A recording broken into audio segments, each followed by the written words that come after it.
Olha, eu vejo que o tema é basicamente a democracia. E falar em democracia é preciso falar em liberdade.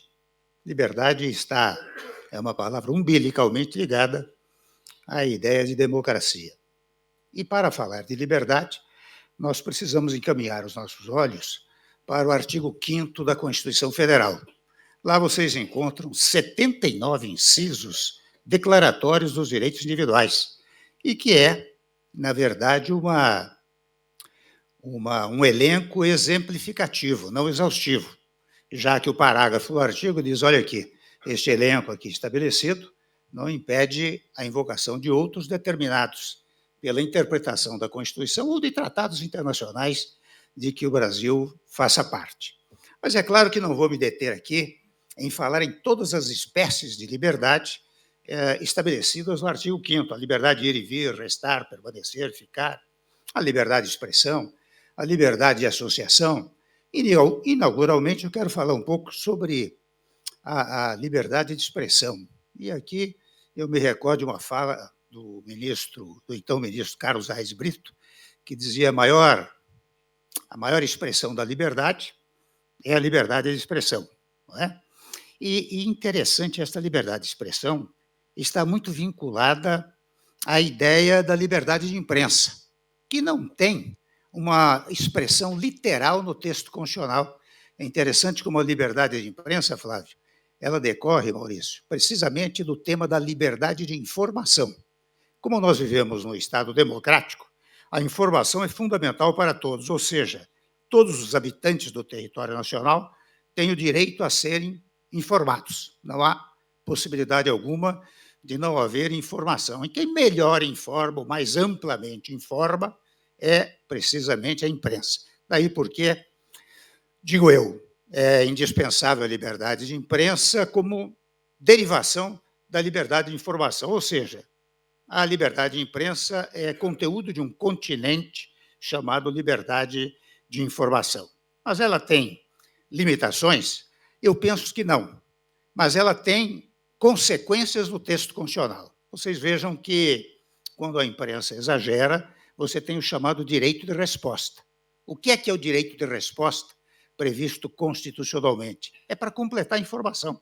Se a informação é equivocada, você tem o direito de resposta. Se você tiver dano à sua imagem moral ou material, você tem direito à indenização. E se for injuriado, caluniado ou difamado, você tem uma ação penal.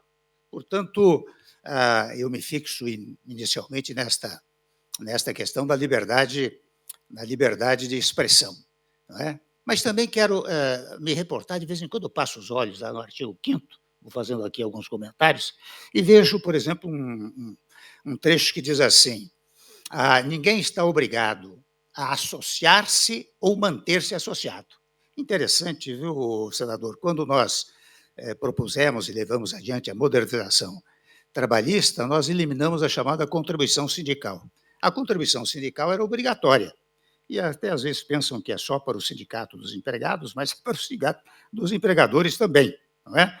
Mas a contribuição sindical, era uma ligação indispensável, obrigatória, em relação à associação, não é? Aos sindicatos, fosse patronal ou de empregado. Ora, isto é um tema inconstitucional. Mais tarde, o Supremo Tribunal Federal até autorizou uma chamada contribuição assistencial, que tem um significado de preservação da saúde. E aí inverteu-se um pouco a posição. Ela não é a contribuição sindical, é uma contribuição de natureza assistencial.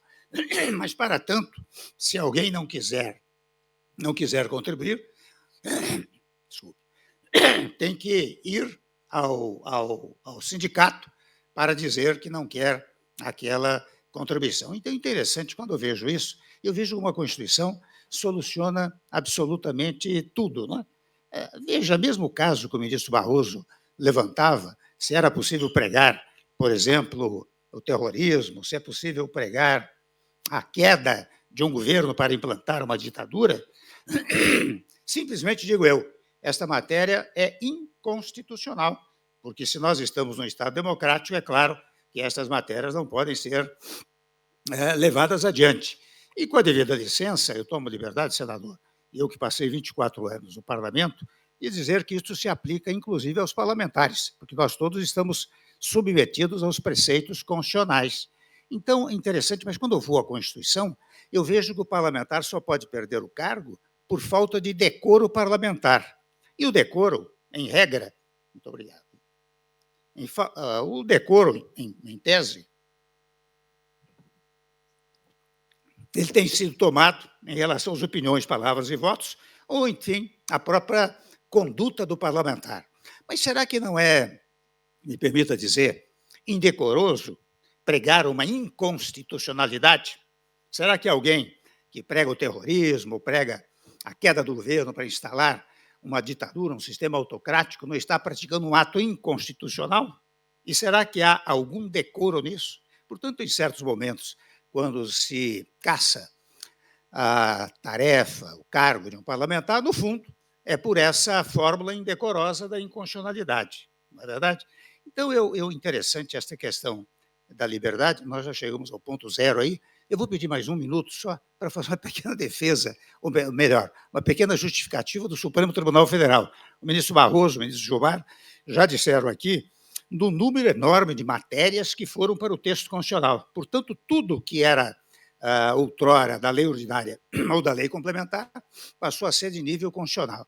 Mas também eu acrescento, se me permitem, o número imenso de ações de inconstitucionalidade. No passado, havia apenas a ação de declaração de inconstitucionalidade de lei, não é?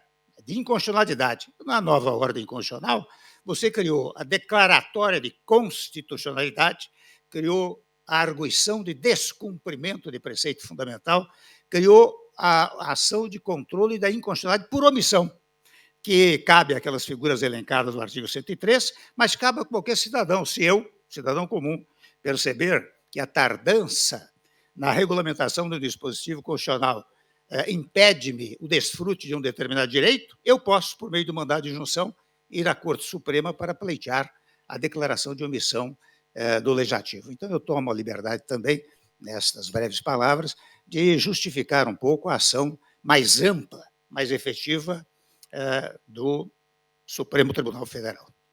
Muito obrigado.